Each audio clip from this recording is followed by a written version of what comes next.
Nungshi Maithong Lotlambi Ikai Fiji oi rebi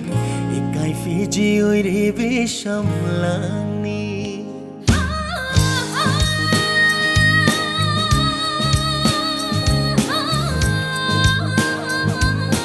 Nungshi Maithong Lotlambi Ikai Fiji oi rebi Ikai Fiji oi rebi Shamlani Gajjage ngasidi ikuchina